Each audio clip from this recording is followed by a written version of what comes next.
But definitely they want کہ پاکستان کے اندر ایک انسٹیبلٹی کریٹ کی جائے.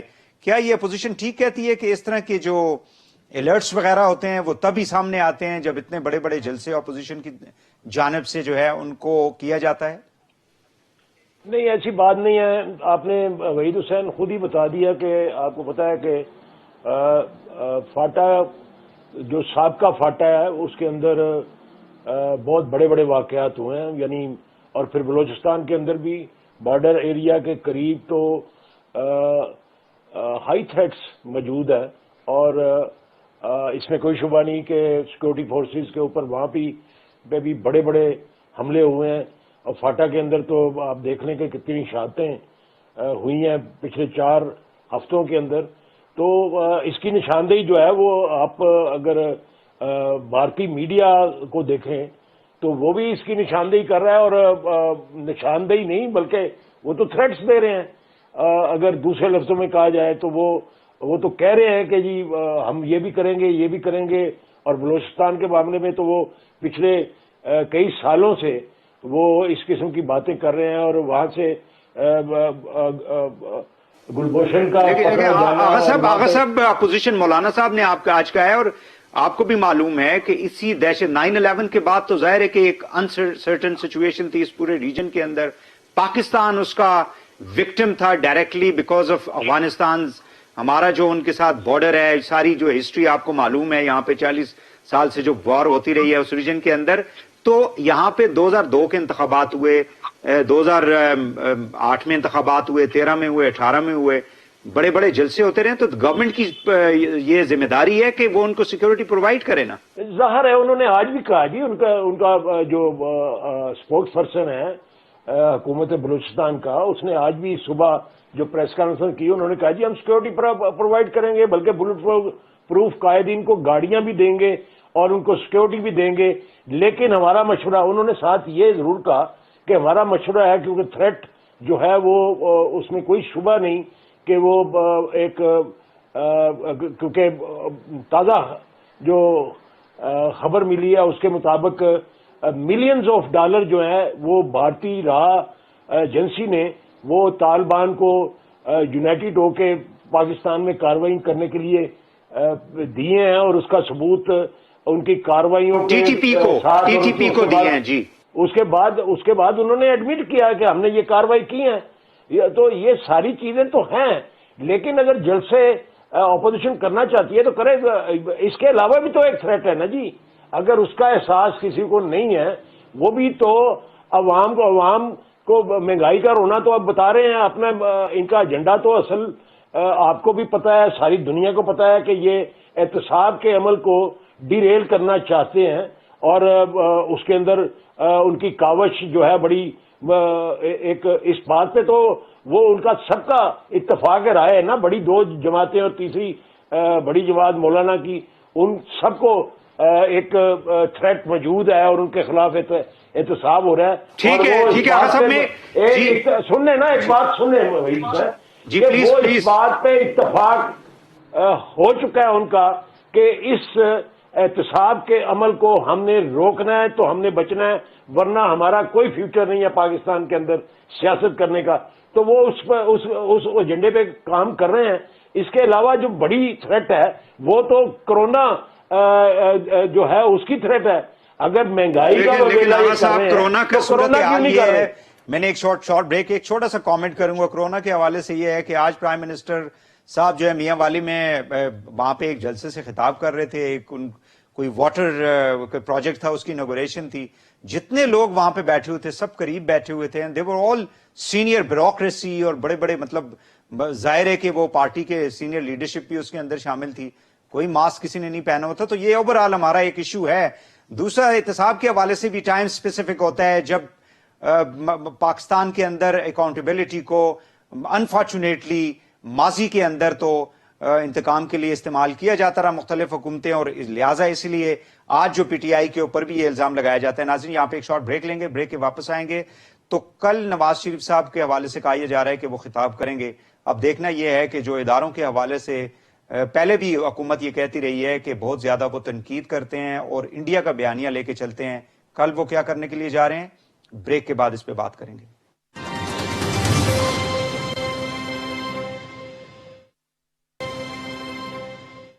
Welcome back. افتخار صاحب,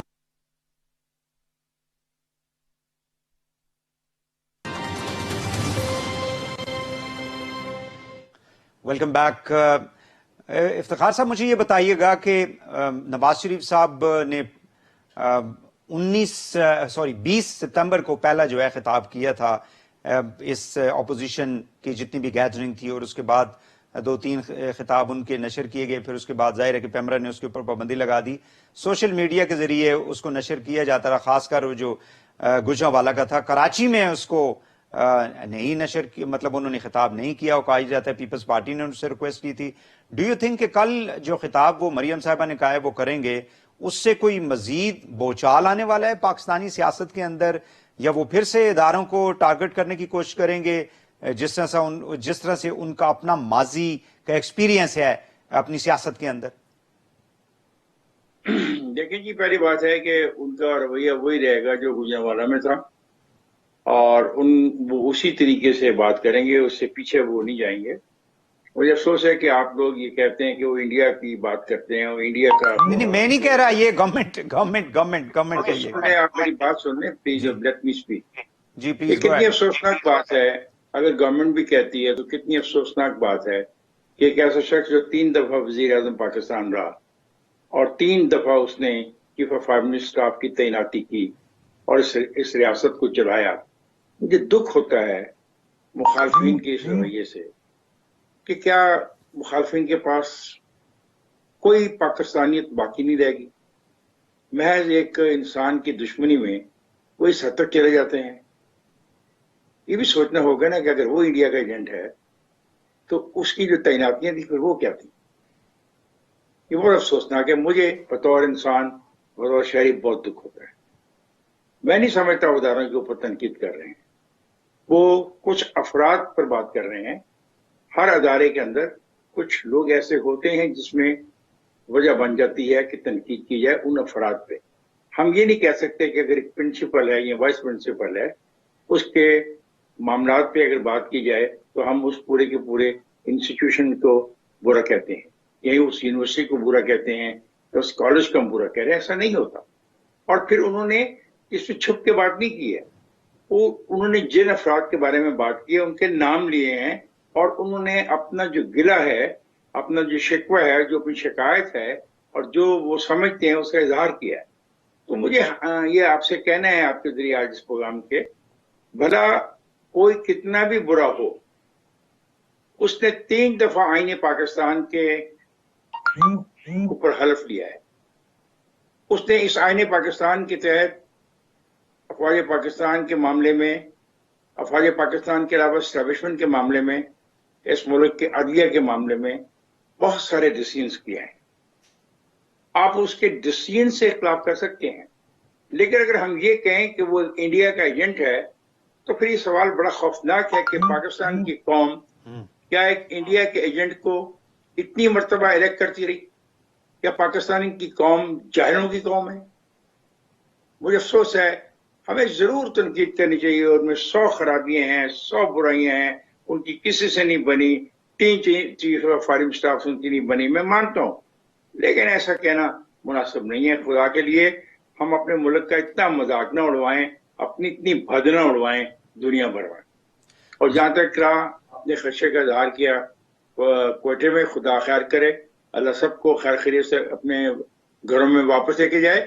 وہاں کا مظاہرہ ہندوستان کے منہ پہ تھپڑ ہوگا, اس لیے کہ وہاں پہ اکٹھے ہونے والے تمام بلوچ, پختون, بروہی, پنجابی, سندھی, پاکستان کی تمام قیادت وہاں پہ اکٹھی ہو کے اس سرزمین کے اوپر کھڑے ہو کے بات کرے گی جس سرزمین کے اوپر وہ ایک سازش کر رہا ہے. بالکل, دس اے ویری ویلڈ پوائنٹ. بہت ہی امپورٹنٹ نقطہ آپ نے افتخار صاحب اٹھایا ہے. جن صاحب مجھے یہ بتائیے گا کہ آج حکومت جو ہے وہ یہ کہہ رہی ہے, اور پرائم منسٹر نے کل ایک انٹرویو میں بھی کہا جی کہ ہم اس نواز شریف صاحب کو لے کر آئیں گے, اور وزراء کہہ رہے ہیں 15 جنوری سے پہلے ان کو لے کے آئیں گے. مریم صاحبہ نے آج کہا ہے کہ آپ الطاف حسین کو تو لا نہیں سکے, نواز شریف صاحب کو کس قانون کے تحت واپس لائیں گے؟ کیا کہیں گے؟ از دیر از اینی پاسبلٹی کہ نواز شریف صاحب کو حکومت جو ہے اگر وہ خود نہ چاہیں یہ کس طرح سے کس قانون کے تحت واپس لا سکتی ہے؟ دیکھیں جی، میں لیگل ایکسپرٹ تو نہیں ہوں، لیکن جو ایکسٹریڈیشن ٹریٹیز ہیں ان کے تحت اگر کوئی پاکستانی ایسا شخص ہے جو برٹش نیشنل نہیں ہے اور وہ کنوکٹڈ ہے پاکستان کی کورٹ سے، اور پھر پاکستان کے انڈر اسپیشل پروویژن ایک رعایت لے کر وہ ملک سے باہر گئے تھے، اگر حکومت برطانیہ کو فارمل ریکویسٹ بھیجتی ہے تو لیگل پروویژنز موجود ہیں ان کو واپس بھیجنے کے لیے۔ اب ان پہ برٹش گورنمنٹ کتنا اوبلائج کرتی ہے یا نہیں کرتی، اس کے بارے میں کوئی زیادہ ایکسپرٹ رائے نہیں رکھتا، کیونکہ برٹش قوانین کن باتوں کی اجازت دیتے ہیں اور پاکستان کن قوانین کے تحت ان کی ایکسٹریڈیشن کا مطالبہ کر سکتا ہے کہ ہمارا ایک نیشنل الطاف حسین میں، اور اس میں مماثلت اور تو شاید ہوں گی لیکن ایک نہیں ہے، کیونکہ وہ برطانیہ کے نیشنل بن چکے ہیں، وہ وہاں کی نیشنلٹی لے چکے ہیں، جبکہ نواز شریف صاحب برٹش نیشنل نہیں ہیں، وہ علاج کے لیے وہاں گئے ہوئے ہیں۔ تو اس وجہ سے ان کی جو ایکسٹریڈیشن ہے یا ان کو پاکستان میں واپس بھیجنے کا حکم برطانیہ کی حکومت دے سکتی ہے اگر وہ چاہے تو۔